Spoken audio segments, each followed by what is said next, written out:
Today we're going to be talking about the major components inside every grill so that when you're ready to pull out your grill and start cooking on it this season, you know exactly what you might need to fix.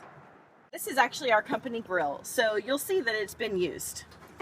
This right here is the warming rack. A lot of times you're not going to be able to find the exact replacement for the warming rack, but there are a number of universal pieces that'll do the trick. This right here is your main cooking surface. We like to call this your cooking grid. Some people also refer to it as your cooking grates. Underneath your cooking grid is the area of the grill that's used to disperse the heat that comes up out of the burners.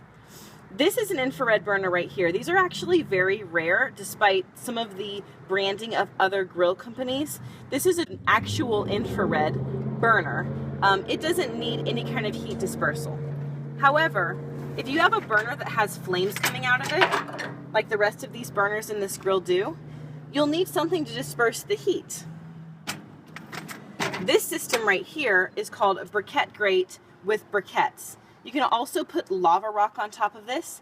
Basically what happens is that when the flames hit the lava rock or briquettes, it disperses the heat so you have a really even area to cook of the heat on once you put your cooking grids back in.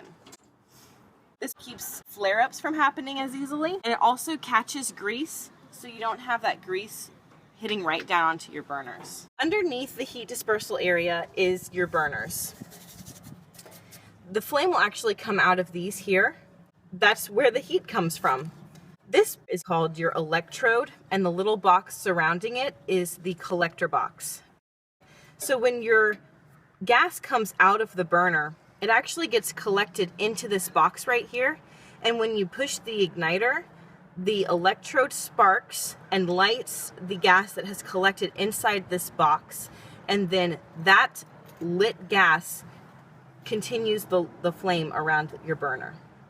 Some grills you'll have a system similar to this, but you'll only have one electrode, and then you'll have what we call a carryover tube that goes along the back, and then the lit gas will go along the back to each burner that way.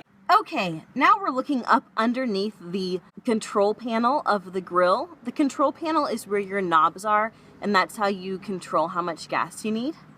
So you'll see here, this piece right here is actually the end of the burner. We call this the Venturi end of the burner. It's the tube that goes over the actual valve.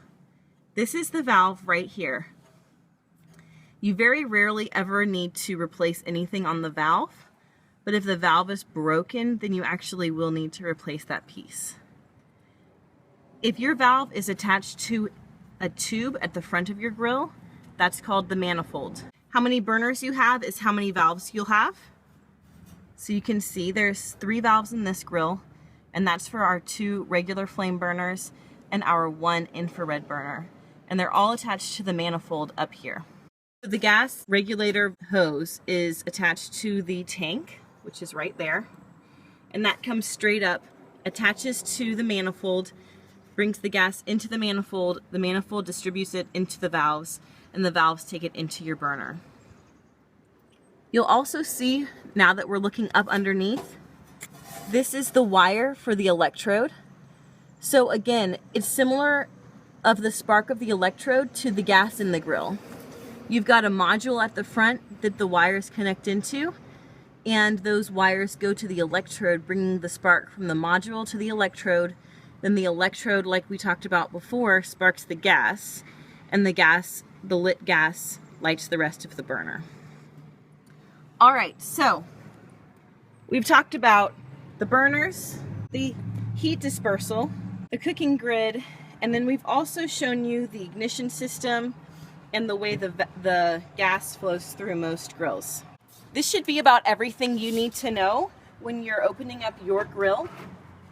But as always, if you have any questions or you have anything that looks odd and you don't know what it is, give the experts over at GrillPartsSearch a call and they would be happy to help you.